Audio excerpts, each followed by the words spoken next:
Hi, this is Jaya. In this video, we shall see the summary of The Spear, a poem by Temsula Aosummary. The themes of the poem are instinct versus moral responsibility, guilt and redemption, the cycle of life and death, humanity relationship with nature, regret and self-realization. This poem has a speaker who speaks to us, and the speaker reflects on how everything began with the spear. He had forgotten it in the Jum field, that is a traditional slash and burn agricultural field. That is, after harvesting, they will burn the field and they will leave it for some time, and had to return for it because the spear was there. By the time he came back to the main path, his companions had already left, leaving him alone. He reaches a stream and pauses, unsure whether to cross. The coolness of the water is tempting, so he briefly enters it, enjoying its soothing efforts before continuing his journey. The water refreshes him, washing away his fatigue. He emerges feeling regenerated, thinking about his home and his wife who is waiting for him. As evening approaches, the jungle becomes darker and the sun's fading rays cast low shadows. The setting now actually emphasizes a growing tension, hinting to us that something significant is going to happen. He is now walking alone, holding his spear as his only company. Suddenly, a low bark, probably from a deer, halts him, immediately putting him in hunting mode. He sees a movement, a blurry shape darting across his path. Without conscious thought, purely on hunting instinct, he throws his spear with precision at the stiletto. The spear hits a target. After a moment of crashing sounds, there is an eerie silence. He moves closer and is horrified to see a dying pregnant deer impaled by his spear. As the mother deer takes a final breath, she also gives birth to her fawn in a gruesome and tragic scene. Death and new life happens simultaneously. The dying deer actually tries to help a newborn, but she is unable to do so because the spear has pinned her down. He is overwhelmed by guilt and exhaustion, realizing the weight of his actions. Realizing he must leave before nightfall, he performs a ritual act of covering the deer's eyes with grass as a way of showing remorse and seeking nature's forgiveness. He builds a jenna, a sacred ritual circle around the deer and its fawn. This is meant to ward off other predators and mark the area as spiritually polluted due to the tragic death.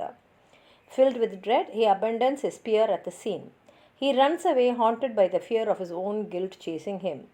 Tears and exhaustion overtake him as he finally reaches home, collapsing into the arms of his wife, who is sitting by the fire.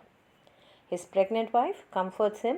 Overwhelmed by guilt, he touches her belly and prays that his unborn child will be safe, hoping to protect the life that he almost carelessly destroyed in the jungle. He realizes that the real cause of the tragedy was not just the spear but his own mindless instinct. He recognizes that, like a predator, he acted without thinking, and this led to unnecessary suffering. Now, let's read the poem.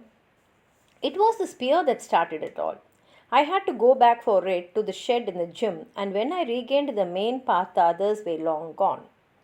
At the stream, I stood hesitant on the tree trunk lying across, but its cool waters inviting, I waded in for a quick soak in its wet fold before the long trek home.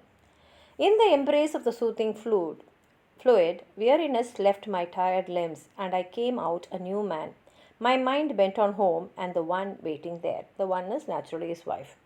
The shadows were lengthening as the rays of the fading sun sped through bushes and shrubs along the rough, hewn jungle path.